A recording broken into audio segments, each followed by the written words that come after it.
Welcome back mga kabayan. Nagbabalik po muli ang inyong lingkod upang magbigay sa inyo ng mga bago at nagbabagang mga balita. Tila ba naging mainit na usapin ang isyong ito sa mundo ng social media? Nagkagulo sa palasyo matapos magbigay ng matinding testimonya ang dating Pangulong Gloria laban sa kasalukuyang administrasyon ni Pangulong Kuting at ng kanyang asawa na si Smugs. Ayon kay Gloria, maraming anomalya ang kapalpakan ng umiiral sa pamamahala ni Pangulong Kuting at nagdudulot ng kalituhan at kaguluhan sa bansa. Sa isang pagdinig sa Senado, isiniwalat ni Gloria ang iba't ibang issue tulad ng korupsyon at hindi wastong paggamit ng pondo ng gobyerno. Idinagdag pa niya ng mga hakbangin ni Pangulong Kuting at House Speaker Tambaloslos ay nagdudulot ng labis na paghihirap sa mga mamamayang Pilipino. Ang administrasyon ni Pangulong Kuting ay punong-puno ng anomalya. Kailangan itong tutukan at aksyonan upang hindi tuluyang malugmok ang ating bayan. Ani Gloria sa kanyang testimonya. Samantala, agad na naglabas ng pahayag ang kampo ni Pangulong Kuting. Sinasabing walang katotohanan ang mga paratang ni Gloria. Ayon kay Presidential spokesperson, ang mga aligasyon ni dating Pangulong Gloria ay walang batayan at malinaw na isang hakbang lamang upang sirain ang reputasyon ng kasalukuyang administrasyon. Ngunit hindi nagpatinag si Gloria at sinabing handa siyang maglabas ng mga ebidensya upang patunayan ang kanyang mga sinasabi. Hindi ako magsasalita ng walang basehan. Handa akong magbigay ng mga dokumento at patunay para masagot ang mga isyong ito, dagdag pa ni Gloria. Sa kabila ng pagtanggi ng kampo ni Pangulong Kuting, patuloy na lumalakas ang panawagan mula sa iba't ibang sektor ng lipunan na magsagawa ng masusing investigasyon upang malaman ang katotohanan sa likod ng mga aligasyon. Dahil sa mga pangyayari, tila lumalalim ang tensyon sa pagitan ng mga taga-suporta ng dalawang kampo na nagdulot ng kaguluhan sa loob at labas ng palasyo. Patuloy na nakaantabay ang buong bansa sa magiging resulta ng isyong ito na tiyak na may malaking epekto sa kasalukuyang kalagayan ng pamahalaan at ng bayan. Well, para nga sa buong impormasyon ay panoorin na lamang ang buong video at kung bago ka pa lamang sa aking channel ay huwag kakalimutang mag-subscribe, pindutin ang notification bell at piliin ang all upang laging maging updated sa mga bago at nagbabagang mga balita. At sa mga solid viewers naman natin dyan, maraming salamat naman po sa patuloy na pagtangkilik sa ating channel.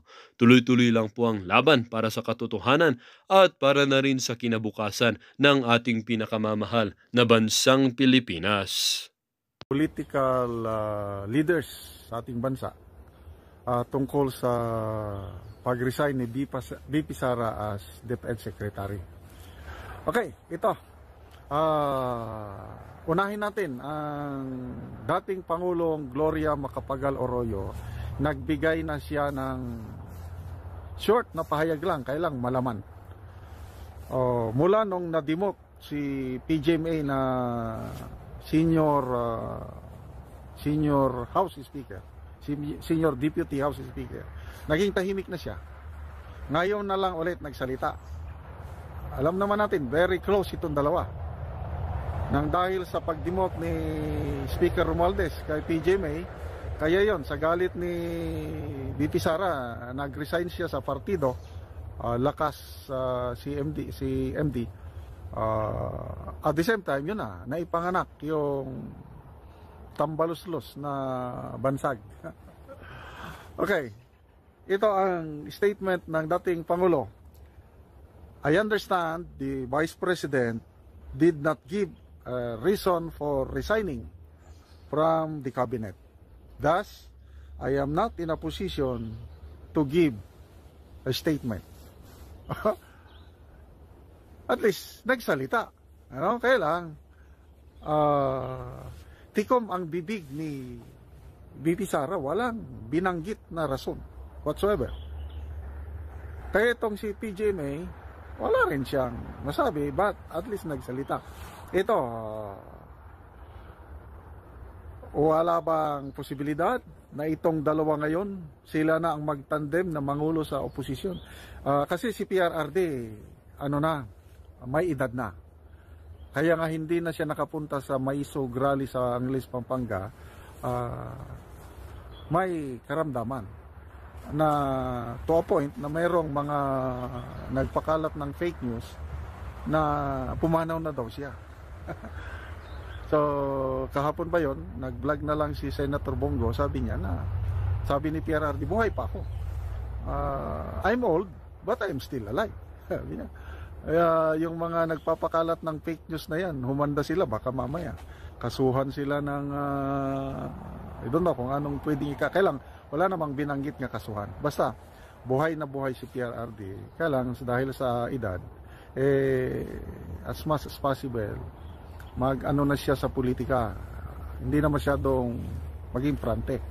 Baka ito pa ang rason na nag-resign na lang si VP Sara para si Tatay Digong magpahinga at ang mag-lead sa oposisyon si VP Sara na plus. Okay, pantayin natin ito. Si PJ May, kasi bata-bata pa si PJ May, mga ano bang edad? 70s. Malakas pa si PJ May. So, ito. Sana magtandem TGMA and VP Sara sa ito na, election time na 2025. Sigurado gagalaw yung dalawa na yan. So, abangan. Okay, sino pang mga nagbigay ng payag? Senator Amy Marcos. Sabi niya, my trust and confidence in our friendship and in your kindness and integrity remains the same.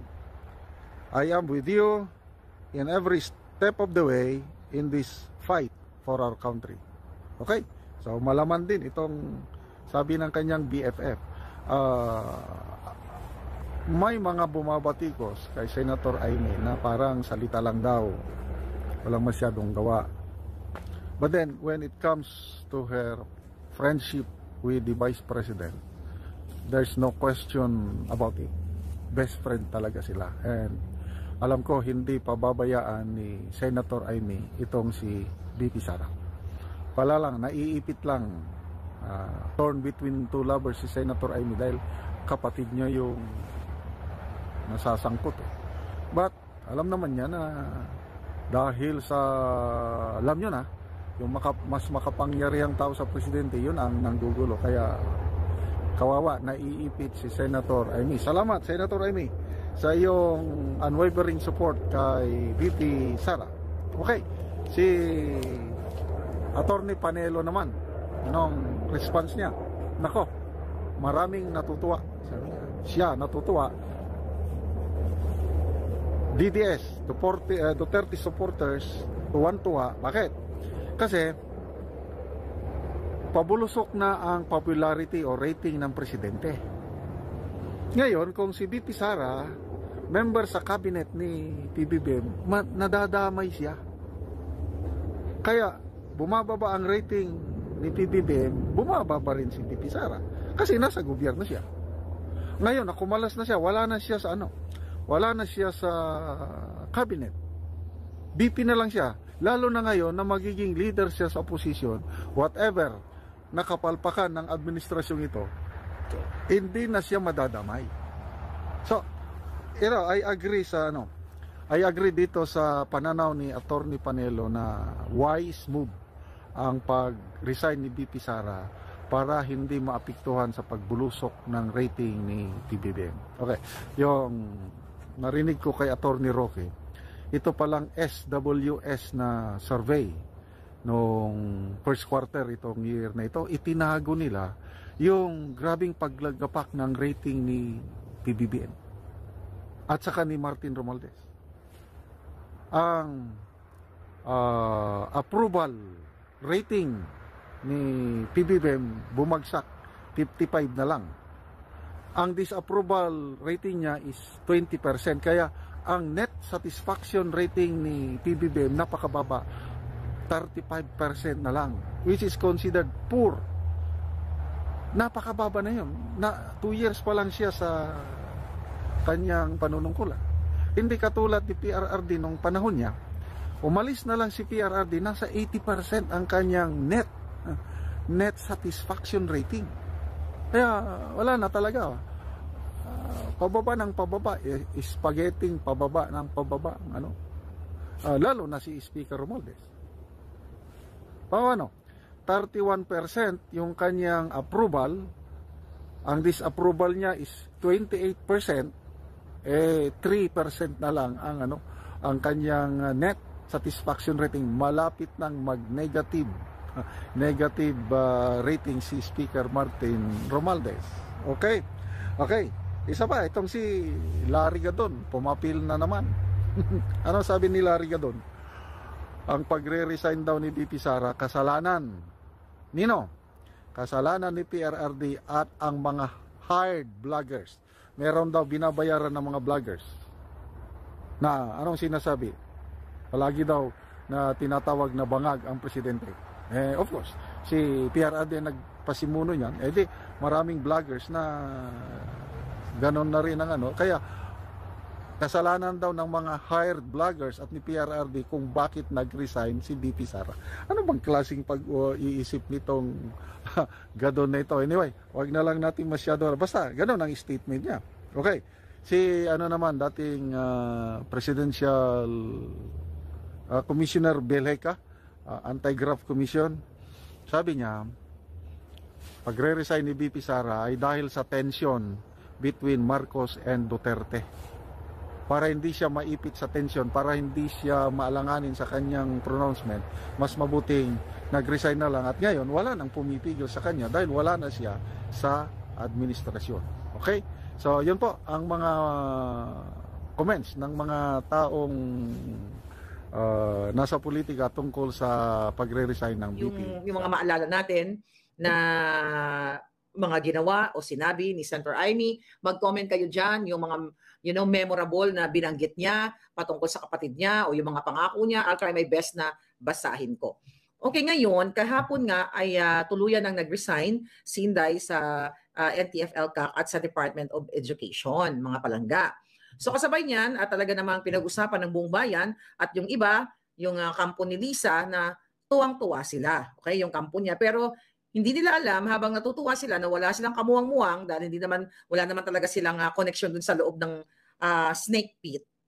Hindi nila alam na nag-jujug-juga na naman si Bangag at saka si Lisa. Okay? Sino nagsabi sa akin yan? Di nasa loob mismo na sukang-suka na sa kanila. So nag-away ang dalawang salot sa lipunan at nagpa-meeting kung ano yung kanilang counter dito kay Inday at kung ano yung pwede nilang gawin para sa kanilang mga black propaganda. So, alam nyo na po yan, last year pa nagsimula yung mga black propaganda na yan. Even mismo si Liza Tanas ay nagpa-interview kay Taberna kung saan na mukha siyang pinulot lang talaga sa pusali yung kanyang drama doon na pamasa-masa pero hindi talaga masa masang mandorobo yung itsura niya doon. Okay, punta tayo dito sa opisyal muna na mensahe ni Senator Amy Marcos. Okay, sabi niya dito, 21 hours ago, right after na mag-declare si Inday ng kanyang resignation sa gabinete ng mga bangag, ito na nga ang sinabi niya. Ang aking pagmamahal, pagtitiwala at paniniwala sa iyong kabutihan, husay at pakikipagkaibigan ay hindi kailanman magmamaliw. Hindi kailanman magmamaliw. Di ba may kantang ganun? Maalaala mo kaya ang sumpa mo sa akin. Di ba? Parang ganun yan. Hindi magmamaliw. Sabi niya, ako ay iyong kasama sa bawat hakbang. Hahakbang na ba si Senator Amy bilang isang maisog? And now, by the way, ipaalala niyo po sa akin at babasahin natin lahat yan yung mga hinaing ninyo kay Senator Amy para marinig niya. Nanonood yun. Alright? For sure.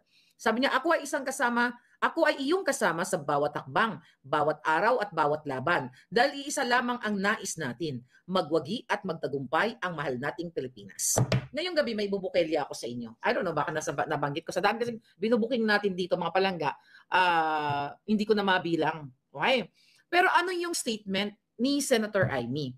Kung inyong hihimayin ang aking pagmamahal at pagtitiwala at paniniwala sa iyong kabutihan, husay at pakikipagkaibigan ay hindi kailanman magmamaliw. Ano ba yung magmamaliw? Bigla ko, teka lang, i-translate nga yun natin yung magmamaliw. Okay? Para mas magkakaintindihan tayo. Masyadong malalim. Mawawala, di ba? Hindi magmamaliw, mawawala. Okay? So, So ibig sabihin nito ay pinapakita niya yung suporta niya kay Inday. Sabi niya, ako ay iyong kasama sa bawat hakbang. So sa bawat hakbang ni Inday ay sasamahan daw niya. Lingid sa inyong kaalaman, okay, talagang yung friendship nila is ganito. Okay? Talagang, alam niyo, nung nakita ko yan una si Inday noong 2017 sa kasal ng anak ni Senator Amy na si Michael sa Ilocos na ako inimbitahan. Talagang close yan sila. I mean, hindi ko naman nakita na sobrang close, but doon ko nakita yung friendship nila. Okay, since ganyan yung statement ni Senator Amy, so ito po'y hudyat na suportado niya si Inday hanggang sa dulo kung ano man yung gagawin niya at ilalaglag ba niya yung kapatid niya at ilalaglag niya o siya yung malalaglag. Ganito lang yan, Senator Amy. Okay? Sabi ko nga sa mga nakarang vlog ko, nabobolja kita, nabobolja ka namin kasi hindi mo kami pinaglalaban. Kasi hindi mo ginagawa yung sinabi mo na ang gusto mangyari ng tatang mo. Okay? Sabi ni Jerry, wag magtiwala. Okay, ngayon ito lang yan. Mga kababayan, kasi may mga bagay-bagay na hindi nyo alam at yung iba alam ko. Alright? Ganito. Ang gusto ko, narinig mo to, Senator Amy, nababasa mo naman, okay, na nababasa mo naman yung sentimiento ng tao. Alright? So, mamili ka. Ilalaglag mo ang kapatid mong bangag o ikaw ang ilalaglag ng taong bayan kasama ang kapatid mong bangag at buong pamilya mo. Kasi, nung kinampanya mo, okay, nung niligawan mo si Inday, when I say ligawan, di ba, kinuha nyo yung kanyang puso para mag-tandem kay Kuting. Alam mo na, ito po yung nakarating sa akin. Ganito kasi yan. I don't know kung naikwento ko ito. Pero ikwento na natin kasi total, tuloy-tuloy na ito. Ganito kasi yan mga palangga, ayon sa ating puting ahas. Ang mangyayari kasi ganito, dapat ang magpapatakbo ng gobyerno, di ba, si Kuting ang mananalo, si Inday ang vice president. Si Amy ang magiging, kumbaga, pinaka-alter ego ng kanyang kapatid. Maganda naman yun, kung yun ay para sa Pilipino. Yun po ang naging usapan dyan. Kaya si Inday napapayag na makipag-tandem kay Bangag Jr. dahil sa kanilang mga usapan ayon sa puting ahas na pabubutihin nila, gagawin nila yung pagbangon at unity team. Yun talaga, in fairness, yun po yung intention. Alam ko yan before pa. Hindi ko lang kung nakwento ko na to, baka ngayon ko lang, o baka bangag lang ako ngayong araw na to dahil sa kaka-edit ng picture. Anyway, so yan po yan. So dapat kasi, hindi makikialam si Liza Tanas. Pero, nadenggoy sila ni Liza. Nabudol sila dahil imbes na yun ang usapan na patatakbuhin nila, na-mention ko na, sabi ni Joma, okay? Ayusin nila yung unity and continuity from the Duterte at kukunin nila yung mga mabubuting nagawa ng tatay ni Senator Amy at nagawa ni Pangulong Duterte, yun ang i-apply nila dapat sa Pilipinas. Okay? Yun ang sinasabi at si Kuting, siya yung magiging, ang advisor niya is si Amy. Wala namang masama na mag-a-advise. Alam mo, wala namang masama kung si Liza ang yung advisor ni Marcos Jr. Kung para sa tama yung kanyang advisor. Alam mo, para sa akin, walang masama kung si Liza ang talagang nagdedesisyon in terms of ganito, kung ang desisyon niya ay para sa kabutihan ninyo. Alright? So yan. Ngayon mga kababayan, kaso lang tinraidor sila ni Liza, di ba natala ninyo, even itong si Senator Amy ay nagre-request ng helicopter para sa kanyang charity, hinaharang ni Liza kasi insecure nga siya. Si Amy mismo nagsabi niyan sa akin through text messages sa Viber in 2022 na insecure si Liza sa kanya. Talagang meron silang hidwaan na gano'n, but ito lang ang sa akin. Okay? Ang dami nang sinabi ni Senator Amy na, yung kapatid ko, di ba, nagdasal pa doon kay brother Joey Villanueva. Sabi gano'n, hipuin niyo po ang kapatid ko na siya ay napapaligiran ng demonyo, ganyan-ganyan, di ba? So galit yung taong bayan, galit kayo. Okay? O sabi ni Rosalita, I agree, okay lang si Liza for good para sa to all of us, pero sarili niya inunan niya. Exactly. Kasi kaya nga may mga cabinet secretary si Marcos Jr. o yung presidente, hindi lang naman siya ang nag-iisip sa lahat ng bagay. Kaya nga tignan ninyo, kaya may mga cabinet kasi hindi naman si Marcos Jr. ang magdedesisyon at yun yung mga what you call it, yung mga pinapipirmahan sa kanya mga papeles, whatever, kung ano man yun, ay naisala na ng kanyang cabinet secretary. So wala akong problema sa akin talaga kung si Amy ang kanyang alter ego, kung si Lisa o sinong demonyo, as long as for the people. Kaso lang, mga kababayan, ito ngayon ang challenge natin kay Senator Amy. Tama kayo, nabudol niya tayo. Pero pwede niyang i-redeem ang sarili niya. Okay? Hanggang June 30 na lang. Okay?